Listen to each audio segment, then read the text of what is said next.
कहेंगे तो उनका रास्ता अस्त व्यस्त हो जाएगा।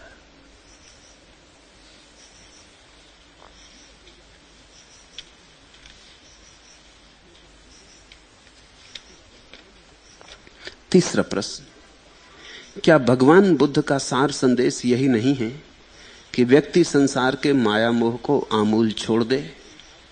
लेकिन तब तो संसार के प्रति दया या करुणा का भाव भी कैसे रखा जा सकेगा? इसे समझना। संसार के प्रति बहुत माया मोह हो तो दया का भाव बनेगा ही कैसे? जितना संसार के प्रति माया मोह होता है उतना ही चित्त कठोर, हिंसक, ईर्ष्यालु हो जाता है। जितना संसार की चीजों में लगाव होता है उतना ही तुम्हारी देने की क्षमता कम हो जाती है, दया कम हो जाती है। दया यानी देने की क्षमता।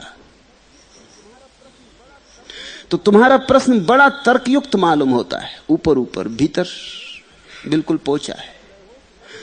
तुम ये पूछ रहे हो कि अगर संसार के प्रति सब माया मोह छोड़ दिया जाए तो फिर तो करुणा, दया का भाव भी छूट जाएगा। नहीं, इससे उल्टी ही घटना घटती। तुम जिस दिन सब माया मोह छोड़ दोगे उस दिन तुम पाओगे करुणा ही करुणा बची, शुद्ध करुणा बची। वही ऊर्जा जो माया मोह बनी थी करुणा बनती है। संसार से माया मोह छोड़ते ही तुम्हारे हृदय में सिर्फ एक ही भाव की तरंगें रह जाती, करुणा की। सारे जगत को सुखी देखने का एक भाव रह जाता। क्यों? क्योंकि अब तुम सुखी हो गए, और कोई भाव रहेगा भी कैसे? अब तुम आनंदित हो, तुम चाहोगे कि सारा जगत ऐसे ही आनंदित हो। अब तुम्हें पता चला कि इतना आनंद हो सकता है, और मुझे हो सकता है तो सभी को हो सकता है। इसी करुणा के कारण तो बुद्ध बोले, नहीं तो बोलते कैसे? जब माया मोह ही समाप्त हो गया, अगर तुम्हारी बात सही होती तो अब फिर समझाना क्या है, बोलना क्या है? अपनी आंख बंद कर ली होती, चुपचाप अपने में डूब के समाप्त हो गए होते।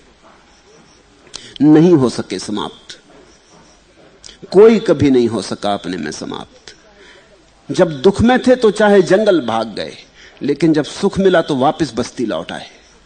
बांटना था, जंगल में किसको बांटते, इस बात को ख्याल में लेना।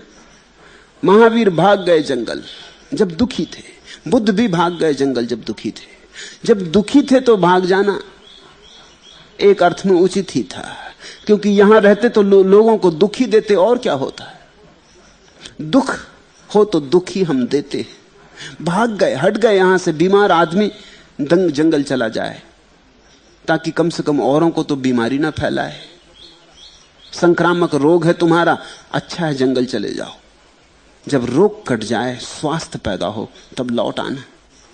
क्योंकि जैसे रोग के कीटाणु होते हैं वैसे ही स्वास्थ्य के भी कीटाणु होते हैं। जैसे रोग संक्रामक होता है वैसे ही स्वास्थ्य भी संक्रामक होता है।